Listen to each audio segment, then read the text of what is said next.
The other big concerning story, well, I suppose it all does tie in together. We're delighted to be joined now in the studio by the former advisor to the Bank of England, Roger Gewolb. And Roger, I suppose we were at the start of the hour looking at protesters attacking the home of the Prime Minister. But today, of course, the Bank of England is going to announce this potential interest rate rise.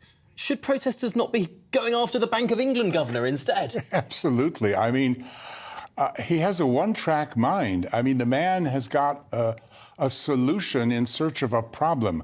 It's a good thing he wasn't in charge of COVID, because if he'd seen an unconscious body by the riverside, he would have raised its interest rates. That's all he knows. So many people, I've been at this 14 months, saying there are three things. Number one, we have what's called cost-push inflation. It's not driven by consumer demand. We're not spending. This is food and energy prices that we can't control. Raising interest rates and making money more expensive for people doesn't stop spending. When they're not spending, it doesn't bring down inflation. Cost-push inflation comes down by itself, just as we're seeing with food and energy right now. It's historic, all the way back to wheat starting to grow again in ancient biblical Egypt. It's history.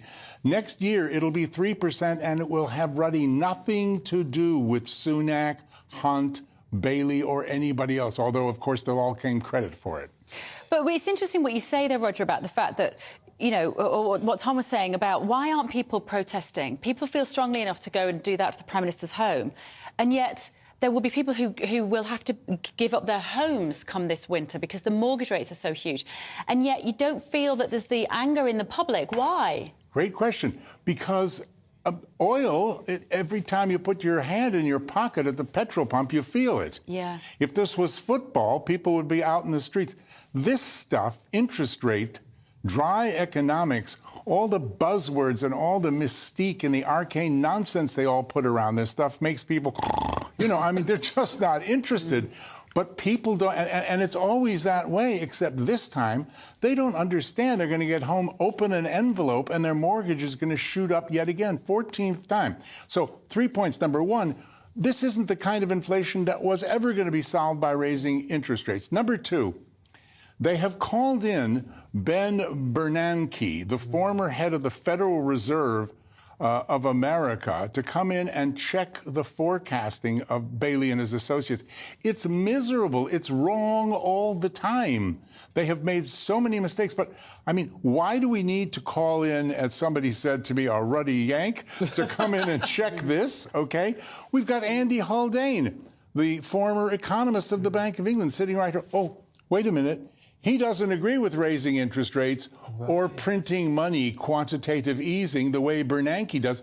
Bernanke and Bailey are blood brothers. So they've brought in this apparently great figure who is as criticized for being slow to act and not saying things. Bernanke is criticized by no less than the New York Times for forgetting small things like not noticing the world financial crisis stroke credit crunch 10 years ago, for quantitative easing, which is what's caused a large part of inflation.